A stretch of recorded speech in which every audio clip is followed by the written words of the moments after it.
Ouais, c'est gâté surtout ma sur moi, tu n'es pas tu es en train de casser tous les papos sur Alassane Ouattara, Bakoungou Sissé, Charles Blekoudi, Kandia et soutien Laurent Gbagbo. Donc sans plus tarder, laissez regarder la vidéo par vous-même. Likez, commentez, surtout partagez la vidéo maximum comme d'habitude. On est ensemble, ciao. Bon, alors à la tête de notre pays, nous avons un dictateur fait, un despote, un tyran que j'ai nommé Alassane Dramane Ouattara. Et vous le connaissez tous. Alors, j'aimerais commencer mes propos en vous présentant d'abord une vidéo du président américain. Mais c'est très important que les gens comprennent de quoi il s'agit véritablement. Parce que quand on parle, les gens disent non, qu'on veut la guerre dans notre pays. On ne veut pas la paix. On ne veut pas la paix dans notre pays. Mais pendant qu'ils nous disent qu'on ne veut pas la paix, il y a un monsieur qui prépare un 4e mandat. Comme s'il était le plus intelligent de la Côte d'Ivoire. Et comme si la constitution de Côte d'Ivoire taraudait autour de lui. Comme si la Côte d'Ivoire avait été créée par lui. Et donc, pendant que nous parlons, lui, il prépare un 4e mandat. Eux, ils ne voient pas ça. Hein. Eux, ça, ils ne voient pas ça. Hein. Ça, c'est normal. Mais quand nous, on vient dire qu'on va libérer notre pays, non, ils veulent la guerre. Mais dites qu'on veut la guerre, c'est vous qui voyez. Mais on va monter, on va descendre. Nous nous battrons pour libérer notre pays, la Côte d'Ivoire. C'est un fait. Alors, je vais ici présenter une vidéo du président américain Barack Obama qui abonde dans le même sens que moi. Voilà, c'est capital. Alors, chaque homme africain peu de Côte d'Ivoire, suivez rapidement. Les progrès démocratiques en Afrique sont en danger quand les dirigeants refusent de quitter le pouvoir à l'issue de leur mandat.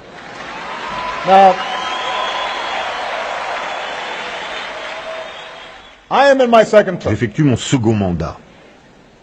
Ce fut un privilège extraordinaire de servir en tant que président des États-Unis. Je ne peux imaginer plus grand honneur ou travail plus important. J'adore mon travail. Mais sous notre constitution, je ne peux pas me représenter. Je ne peux pas.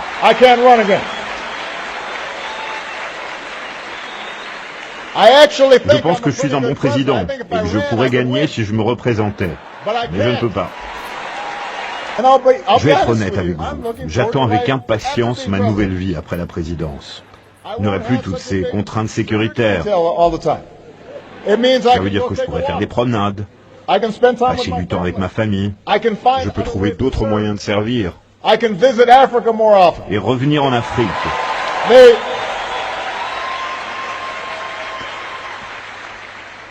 ne comprends pas pourquoi les gens veulent rester si longtemps au pouvoir. Surtout quand ils ont autant d'argent.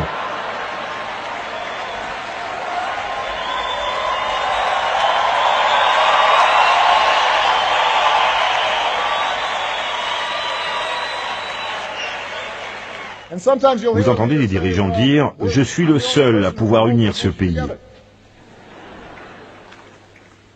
Si c'est vrai, alors ce dirigeant n'a pas réussi à réellement bâtir son pays. Regardez Nelson Mandela. Madiba, comme George Washington, ont laissé un héritage durable, pas seulement pour ce qu'ils ont fait en fonction, mais en quittant leur fonction et en transmettant le pouvoir pacifiquement. Voilà. Alors, vous avez écouté ici le président américain, ou l'ex-président du moins, américain Barack Obama. Alors, c'est lui qui le dit, et nous disons la même chose. Il s'interroge sur les agissements, d'accord, de nos dirigeants. Et il dit précisément quand ces gens-là ont beaucoup d'argent, il ne comprend pas ce qu'ils recherchent véritablement. Il ne comprend pas. Alors, c'est pour dire à Alassane Ouattara qu'il ne nous laisse pas le choix. Il ne nous laisse pas d'autre choix que de nous battre. C'est lui qui veut la bagarre. Il n'y a personne qui veut la bagarre. C'est lui qui avait cette bagarre-là.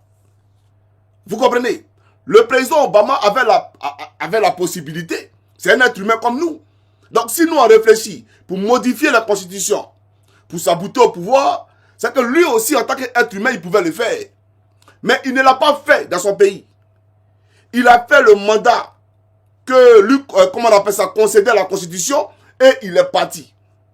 Jusqu'à preuve du contraire, il n'y a personne au RDR qui est capable de nous démontrer par quelle alchimie, par quel miracle Ouattara Dramane est devenu candidat en 2015. Il n'y a personne. Ce n'est pas la constitution de Côte d'Ivoire qui a fait de Ouattara un candidat. C'est impossible. Ce n'est pas la loi qui a fait de lui un candidat. C'est un compromis. Un processus de sortie de crise. Un accord entre les leaders politiques. Donc, ils ont laissé la constitution de côté. Et eux-mêmes, leaders politiques, là, ils se sont mis au-dessus de la constitution. Et ils ont décidé là-bas que tout le monde soit candidat. Ce n'est pas la loi qui a fait de lui un candidat. Et donc, la nouvelle constitution actuelle, là, elle ne permet pas à Ouattara lui-même d'être candidat. Parce que la situation qu'il préconisait en 2010, là, elle est encore de vigueur actuellement. Il faut que les gens le comprennent.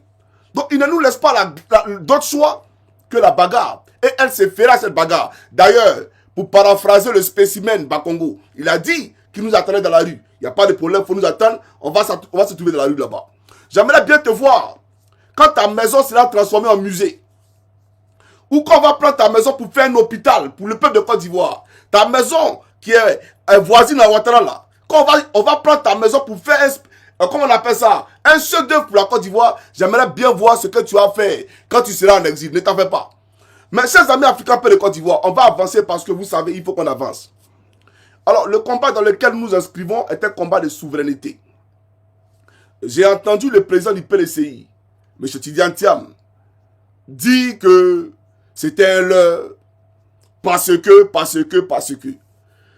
Je ne suis pas ici pour déblatérer de ses propos, mais on en parlera parce que nous parlons de souveraineté. Mais pour dire au président du PLCI que une phrase là, elle a toujours une thèse et une antithèse. Il faut que le PLCI ou son président le comprenne. Une phrase a toujours une thèse et une antithèse. Donc, de même qu'il dit qu'on ne force pas nos chefs d'État à signer des accords avec les multinationales les puissants de ce monde, de même, on peut lui rappeler ce que ces multinationales-là font sur les pays africains pour ne pas que ceux-ci puissent bien entendu avoir leur autonomie financière, leur émergence. Donc, je parlerai de ça avec des preuves documentaires détaillées, indiscutables à l'appui. Sans manquer de respect à qui que ce soit. Voilà. Mais puisque nous parlons de souveraineté, et qu'il dit que c'est un leurre, il n'y a pas de problème. On va rentrer en profondeur et on parlera de cette question de souveraineté-là. Donc, j'annonce une vidéo sur le président du PLCI RDA pour discuter de cette question. Voilà. Alors, chers amis africains de Côte d'Ivoire, j'avais dit à nos parents paysans que le cacao de Côte d'Ivoire, là, il ne vous appartient pas. Il appartient aux blancs que vous voyez à côté de Dominique Lovian. Ce que vous voyez là, c'est la femme de l'Alassane Draman Ouattara.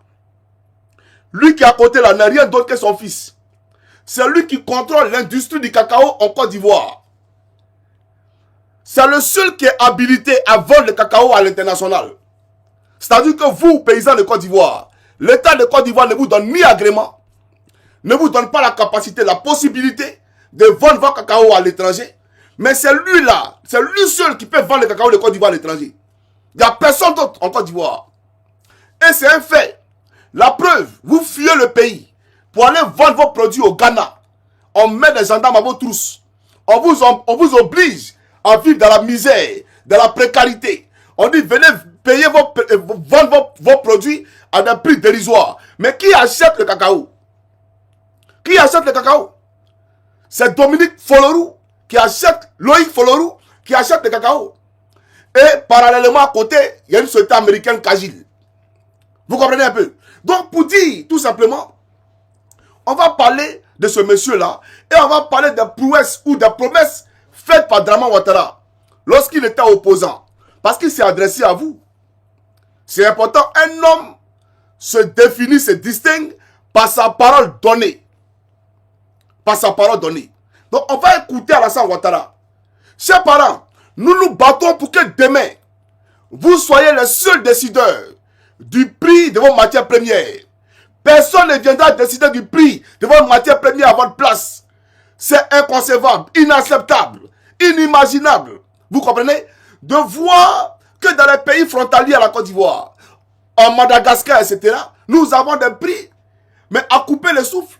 Et en Côte d'Ivoire, on vous oblige à prendre des prix dérisoires. Et nous ne sommes pas d'accord. Donc vous-même là, vous êtes le premier otage du système. Vous-même là, vous êtes le premier, en tout cas, qui souffrait de la mauvaise politique de l'Alassane Draman Ouattara. Donc nous venons ici pour vous redonner votre souris d'attente. Le monsieur qui vous a présenté Loïc Folorou, il n'a ni plantation. Il ne sait pas comment on lance d'abord. Il ne sait pas comment on lance machette. Mais c'est lui qui contrôle l'industrie du cacao en Côte d'Ivoire. Mais Félix Houphouët-Boigny là, lui il partait au champ. Houphouët-Boigny allait labourer ses champs. Il partait cultiver son café, partait cultiver son cacao. Je pense que Loïc Folorou, il est de la famille des Houphouëtistes après eux. Une escroquerie morale.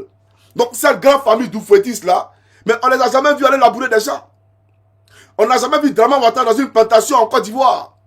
Même à Odiéné, où on met des enfants dans caca de bœuf. Des enfants qui naissent et on les met à même le sol dans caca de bœuf avec du sang de bœuf. Et c'est la tête des enfants qu'on voit. Et c'est les couveuses. Parce qu'il n'y a pas de couveuse à Odiéné. Donc les femmes n'ont pas d'autre choix que de recourir, d'accord, au caca de bœuf.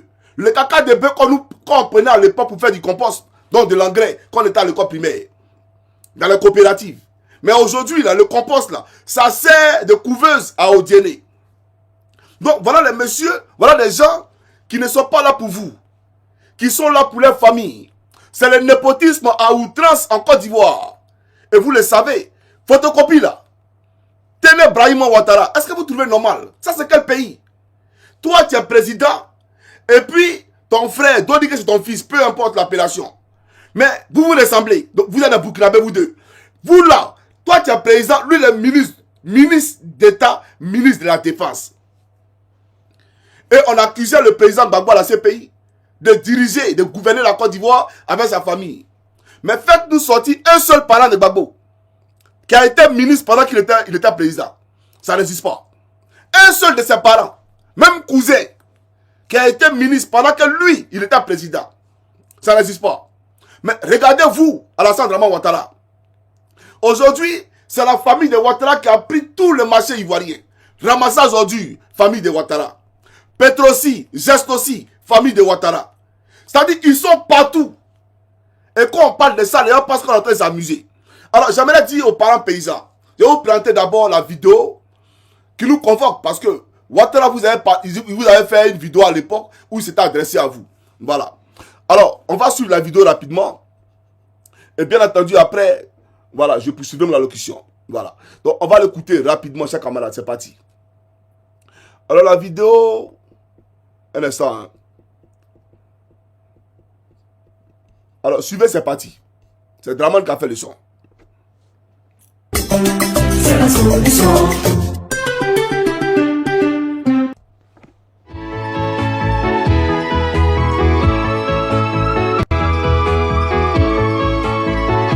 Le succès de ce pays repose sur l'agriculture. Mes chers compatriotes, nous avons tous en mémoire cette phrase. Elle nous rappelle une époque unique où notre pays s'est construit grâce à l'agriculture. Lors d'une de mes tournées à l'intérieur de notre pays, j'ai rencontré M. Germain Kadio et Yao Raphaël, planteurs de cacao, chaque jour, à 6 heures du matin.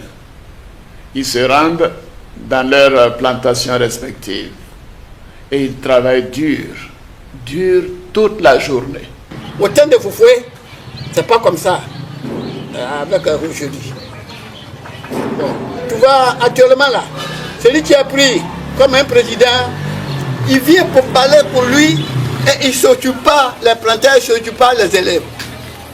Il y a des élèves qui ont eu du plan lourd, ils ne trouvent pas le travail. Lui, il dit qu'il va payer pour un cacao. Cacao là, ce n'est pas payé. Les planteurs, ils souffrent. La Côte d'Ivoire, c'est plus de 10 millions de personnes qui vivent de l'agriculture. Producteurs de cacao, de café, de coton, de bananes, d'ananas et de bien d'autres cultures d'exportation. Ils ont fait la richesse de notre pays. Comme messieurs Kadio et Yao, la baisse de leurs revenus rend difficile l'éducation et la prise en charge des soins de santé de leur famille. Aujourd'hui, combien le paysan ivoirien touche-t-il sur le prix du cacao lorsque les cours à l'international sont bas? Il n'y a pas longtemps, c'était moins de 30% du prix international, alors qu'au Ghana voisin ou encore au Nigeria, les paysans gagnent plus. Chers parents paysans, l'avenir de nos enfants, c'est ensemble que nous allons le bâtir. C'est pour vous et pour nos enfants que je suis candidat à l'élection présidentielle. Pour vous, nous allons créer 2 organismes publics chargés d'organiser la collecte, l'exportation et la régulation de façon transparente des binômes café-cacao et coton anacarde. La filière coton sera restructurée et réhabilitée. Nous allons vous assurer des prix d'achat bord champ, garantis et bénéfiques. Le prix du café et du cacao ne sera jamais inférieur à la moitié du prix de vente international, quelle que soit la situation du marché. Voilà. Donc on l'écoute rapidement. Un instant s'il vous plaît.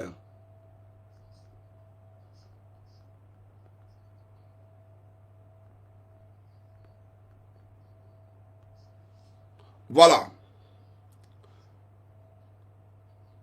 Ok. Donc il dit que le prix du cacao ne sera jamais inférieur à la moitié du prix de vente à l'international. C'est lui qui le dit. Et il dit encore à nos parents paysans que c'est pour eux et leurs enfants que lui, il se propose d'accord d'être candidat. J'aimerais dire que la dernière sortie de Kandia Kamisoko Kamara, mais le contredit amèrement. Parce que quand on signe des accords, des conventions avec l'hôpital américain de Paris pour aller faire soigner sa famille et son gouvernement, mais ça ne veut pas, on ne se bat pas dès cet instant-là pour nos enfants. Puisque tu as dit que tu es venu pour nous et nos enfants. Mais tu ne peux pas laisser nos enfants, tu ne peux pas laisser nos familles et puis prendre tes enfants et ton gouvernement aller se faire soigner à Paris. Donc ça veut dire déjà que c'est un mensonge, il y a une incohérence. Alors, vous avez écouté, chers parents paysans, je vais présenter encore une deuxième vidéo où Draman Ouattara abonde dans le même sens que la première, mais cette fois-ci en qualité de président de la République de Côte d'Ivoire. D'accord? Alors, on va suivre la vidéo rapidement. Et bien entendu, après, je poursuivrai l'allocution. Voilà. Alors, suivez, c'est parti.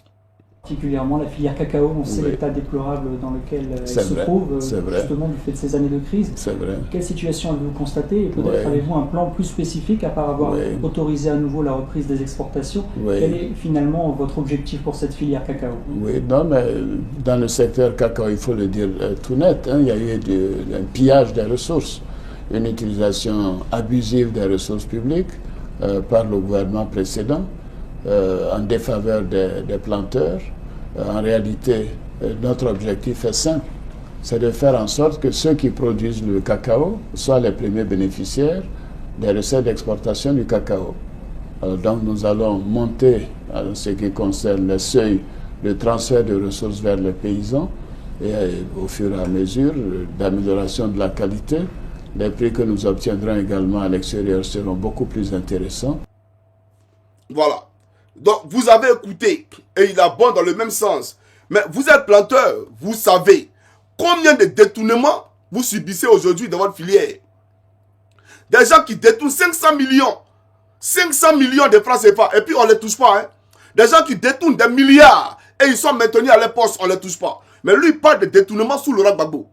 Et il allait plus loin, il a dit qu'il allait vous garantir des prix, comment on appelle ça, en fonction de ce qui allait être fixé à l'international. C'est-à-dire, vous n'allez pas avoir des prix en deçà, d'accord, de ce qui allait être fixé à l'international. C'est lui qui l'a dit. Alors, voilà pourquoi je suis heureux quand je m'adresse à vous. Parce qu'aujourd'hui, vous êtes nombreux à fuir la Côte d'Ivoire, aller dans les pays limitrophes tels que le Libéria, le Ghana, etc., où nous avons là-bas des prix abordables. Parce que vous en avez besoin pour scolariser vos enfants. Vous en avez besoin pour vous soigner, etc. D'accord? Mais Ouattara nous a dit ici aux États-Unis que les prix que vous alliez avoir là, sur le marché international, si on fixait le prix à 10 000, vos cacao là, ils allaient payer ça en Côte d'Ivoire à 10 000. C'est lui qui a dit. Et pendant la période de campagne, lorsqu'il se faisait appeler à d'autres solutions, il a dit la même chose. Il a dit la même chose. Maintenant, il est au pouvoir. Chers camarades, il est au pouvoir. Draman Ouattara dit qu'ils font des prix, des ventes anticipées. C'est-à-dire, avant qu'il y ait la campagne, avant que le prix soit fixé à la bourse, et ils ont déjà fixé le prix. Mais c'est une arnaque. C'est une escroquerie morale. Et on nous fait croire que c'est pour aider les paysans. Au cas où le prix est inférieur, non, les paysans auront une stabilité en ce qui concerne, bien entendu, leurs finances. Mais c'est une arnaque. Le cacao, là, pour ceux qui ne savent pas, les gens en consomment ici en Occident. Ils en ont besoin. Parce que c'est des pays où il fait très froid. Ils ont besoin du café et ils ont besoin du cacao. Donc, normalement, les plus heureux en Côte d'Ivoire devaient être ceux, mais ceux qui, bien entendu, ceux qui réalisaient la sortie de terre de ces produits-là. Mais malheureusement, force est de constater que c'est les plus malheureux. Ouattara a publié comme générique, avant de prendre la parole, il a dit, il a publié la Côte d'Ivoire profonde. Le succès de ce pays repose sur l'agriculture. Mais, chers camarades, je vais vous présenter ici quelque chose, parce qu'il est important qu'on vous explique de quoi il s'agit. Alors, le succès de ce pays repose sur l'agriculture et la comparaison des prix à l'international et en Côte d'Ivoire. Alors, ce que vous voyez ici, ça vous rappelle quelque chose, n'est-ce pas? C'est la Banque de financement de l'agriculture, la BFA. C'était à côté de Lumé-Kestab au plateau, non loin de l'ambassade de France, sous Gbagbo Laurent. Donc le président Gbagbo a créé cette banque-là. Pourquoi? C'est écrit Banque de financement de l'agriculture. Alassane Draman Ouattara tout à l'heure disait qu'il était là pour les paysans, qu'il était là pour votre bien-être social, et que le succès de ce pays-là reposait sur l'agriculture, et qu'il allait vous garantir des prix, bien entendu, mais, comment on appelle ça, équitables, sur le marché international. Mais, chers camarades, chers parents paysans, voilà que la banque de financement de l'agriculture, créée par le président Gbagbo Laurent, son prédécesseur, mais voilà ce que Ouattara en a fait. Vous allez voir ici. Voilà ce qu'il a fait de la banque de financement de l'agriculture. Le gouvernement ivoirien va liquider la banque de financement de l'agriculture. En parenthèse, la BFA. Mais comment peut-on liquider une banque de financement de l'agriculture lorsqu'on dit que le succès de ce pays-là repose sur l'agriculture? Comment on peut liquider une banque agricole et on dit qu'on est venu pour se battre pour le bien-être des paysans? Comment c'est possible? Alors que cette banque-là était censée, bien entendu, accompagner les paysans dans leur bien-être social. Mais Ouattara, qui vient liquider la BFA, il a liquidé la BFA sans demander l'avis de qui que ce soit. Une banque étatique, une banque qui appartenait à l'État de Côte d'Ivoire. Il a vendu cette banque-là. Et lui, dans ses sports de campagne, non, je suis là pour vous donner un prix abordable en fonction du prix fixé sur le marché. À la bourse, en tout cas, soit la bourse de New York ou de Londres, les prix qui seront fixés là-bas, c'est le même prix là que vous allez avoir en Côte d'Ivoire. Je suis là pour vous garantir une stabilité de vie. Je suis là pour protéger vos intérêts. Mais comment on peut protéger l'intérêt des planteurs lorsqu'on vend une banque agricole? Voilà la première incohérence. La deuxième, le monsieur que vous avez parlé tout à l'heure, Loïc Folorou. Ici, c'est écrit cacao. Les millions envolés du négociant ivoirien Loïc Folorou. Alors, quand vous allez lire l'article, vous allez comprendre de quoi il s'agit véritablement. Je vais lire ça pour vous. Je vais lire ça pour vous, pour que les gens arrêtent de se foutre de votre intelligence, chers camarades. Alors, je lis ça rapidement. Le fondateur d'Africa Sourcing, c'est lui, c'est pour lui, Africa Sourcing, donc le fils de Dominique Ouattara, la femme d'Alassane Draman Ouattara, accuse certains membres de la Fédération du commerce des cacao de s'être ligués contre lui dans une affaire où sa société aurait été escroquée de plus de 5 millions d'euros. Quelqu'un qui n'est pas planteur, hein? Quelqu'un qui n'est pas planteur, lui il dit qu'il a perdu 5 millions d'euros. Mais vous-même là, est-ce que vous savez ce qu'on appelle 10 millions de francs CFA? Est-ce que vous savez ce qu'on appelle 5 millions de francs CFA? Mais lui, il parle en euros. Donc quand on convertit ça, on ne sait pas, mais c'est des milliards. Et ça, c'est ce qu'il a perdu. Hein. Ça n'a rien à voir avec les milliards qui s'abattent sur votre dos. Alors, de quoi il s'agit? On va aller plus en profondeur. Voilà, on va aller plus en profondeur pour que vous compreniez, bien entendu, ce test-là. Alors, vous pouvez le lire. Hein. Je vais lire ça pour vous. Alors, depuis 2018, Loïc Folorou, fondateur d'Africa Sourcing, tente de récupérer les millions qu'il a confiés aux négociants franco-britanniques.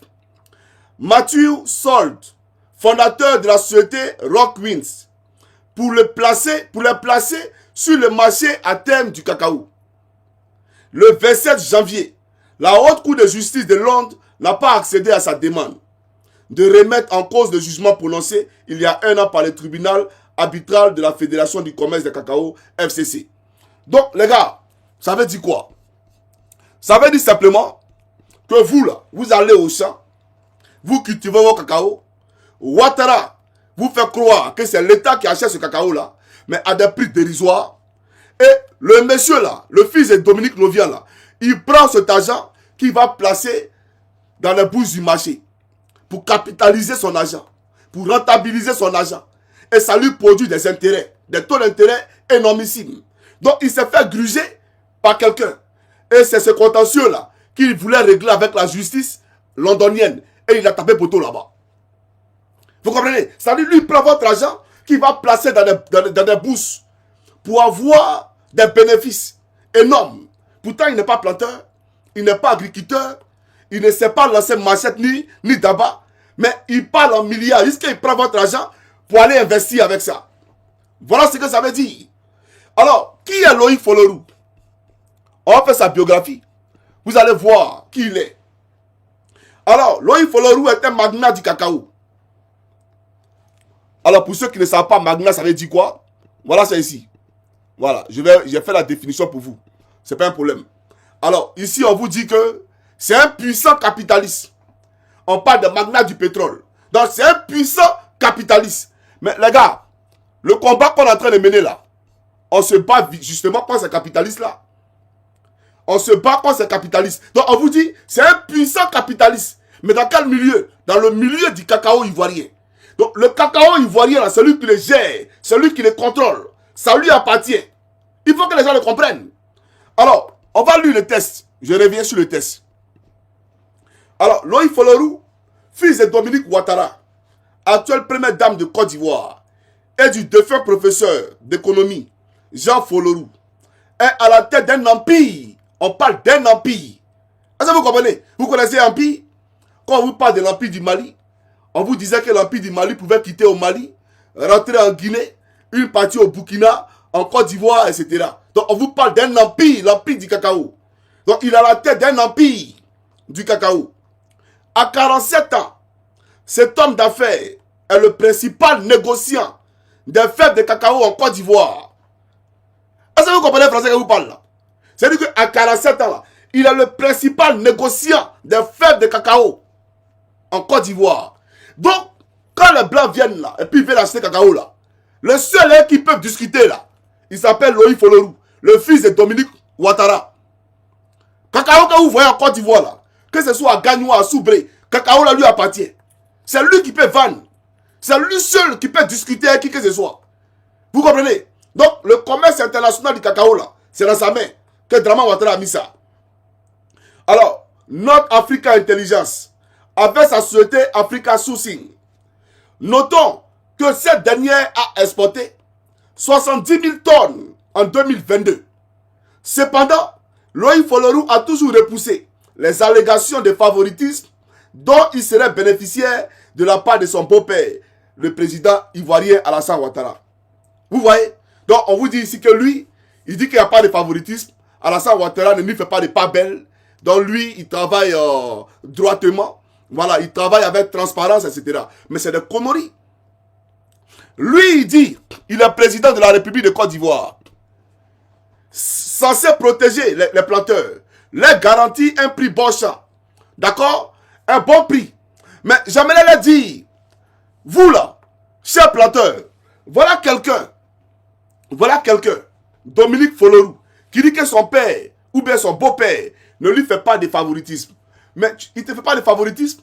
Et puis c'est toi qui es habilité à négocier au nom de la Côte d'Ivoire. C'est toi seul qui peux discuter des prix des fèves du cacao à l'étranger. C'est toi seul. Et Ouattara ne te fait pas de favoritisme. Voilà, Ouattara ne te fait pas de pas belle. C'est-à-dire que il n'y a pas de, comment on appelle ça, il n'y a pas de faveur. Mais il faut qu'on soit sérieux. Il faut qu'on soit sérieux. À la geste aussi, là. Qui est la DG? C'est la cousine de Ouattara. C'est elle qui est DG là-bas. À la geste aussi. Qui est ministre de la Défense? Mais c'est le frère de Alassane Ouattara ou son fils, appelez-le comme vous voulez. Fontaine, cette entreprise qui avait le marché de dédouanement de toutes les marchandises qui rentraient en Côte d'Ivoire. Parce que désormais, pour ceux qui ne savent pas, ce n'est pas la douane qui dédouane toutes les marchandises qui rentrent en Côte d'Ivoire. Ouattara a créé quelque chose qu'on appelle Fontaine. Et il avait donné ça à son beau-fils, donc le mari de sa fille, qui vit en Suisse.